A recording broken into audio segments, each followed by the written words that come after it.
Hello friends, today we are going to see Sonnet number 29 by William Shakespeare. The poem is about a lover boy, how his feelings is going up and down like a roller coaster. So let's see the summary of the poem. So the very first line, when in disgrace with fortune and men's eyes. As you can see from the very first line till the first stanza is self-criticizing himself. From the first line, he is disgracing his fate, his status in the society. The man's eyes is representing a social judgment and how he was felt very unlucky in this society, and he himself make isolated to cry, to lament of his state, and he pray often but it can't heard by the heavens. It's he feel useless to praying. This shows his hopelessness in this poem, the first stanza, and it goes to the peak like he's cursing himself about his fate. Like we often hurt by someone, but which one is more hurtful, more pain is we ourself criticizing, self harming. It's very painful. So he is doing in the first stanza self criticizing. The very next stanza is totally different. Actually, he's talking about the society and comparing himself with others. And he envies the rich men or the people who have the talents, the success. I mean, he also compares himself that he wanted to be their position. It shows he was envy, possessed, and he just wanted that all the materialistic things that around him that he don't have. He think he don't have. So he compare this comparison makes himself with a state like he is dissatisfied what he had and what he is.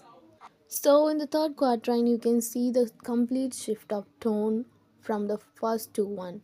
As you can see, the first two stanza is very dark and dull, but the third stanza was very different. And the first line, which was like concluding point of what he had gone through from the two stanzas, like two quatrain, and if he is very negative about himself due to these negative thoughts, so suddenly he is getting lighted, like he is lighted because of his beloved's thought, like he is comparing the with like a bird that is arising to the sky in a bright day.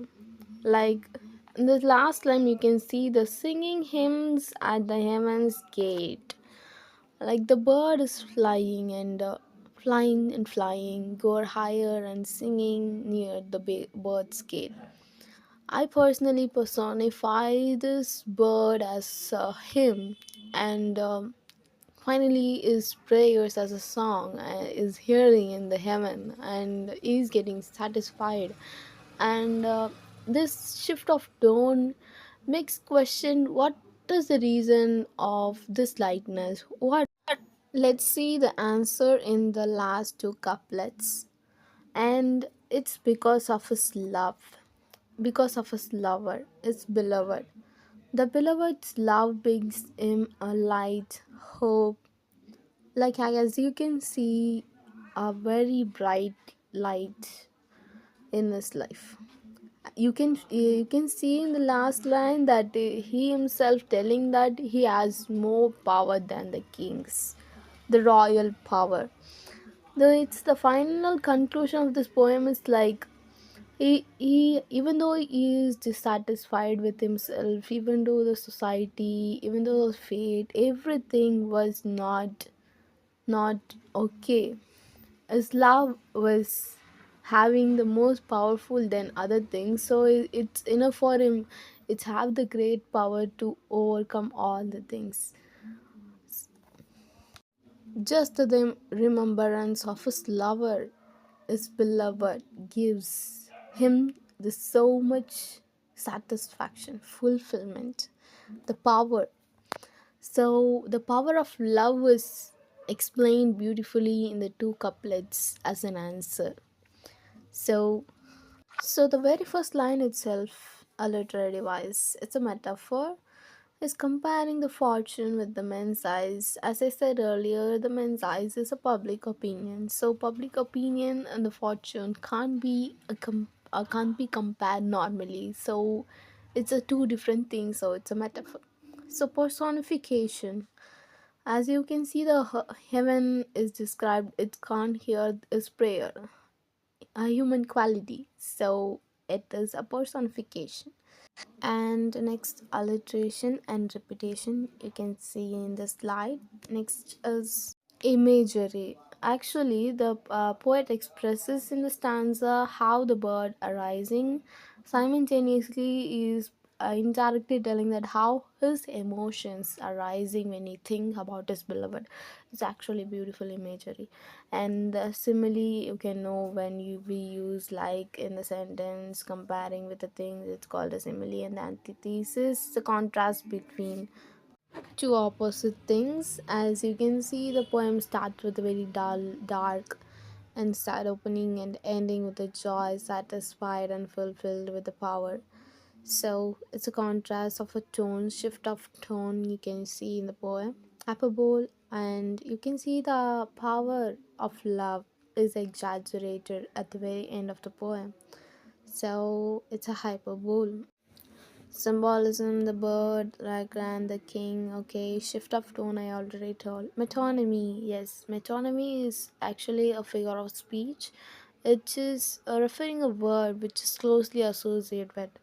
And the poem is the man's eyes is actually represents social judgment or the public opinion, as I said earlier. Still, you can't get it. I can give an example for it. For example, if I said that he is the crown, which means he is the king. So, which is closely associated with what we are referring to. So, it's a metonymy, and the tone you can see the shift of tone in this poem. Actually, a tone is very important. You can, if you use it in the exam as a title or a key point, it will fetch you good marks. So as you can see, the rise of melancholy and end with the fulfillment of love through love. And sonnet number 29 is a Shakespearean sonnet, which consists of 14 lines written in iambic pentameter. First three quatrains is like a developing a plot, talking about a problem. And this last two rhyming couplet, which is also called as heroic couplet, which gives the solution or the answer for the question or the solution for the problem, which follows the strict rhyming scheme A B A B C D C D E F E F G G.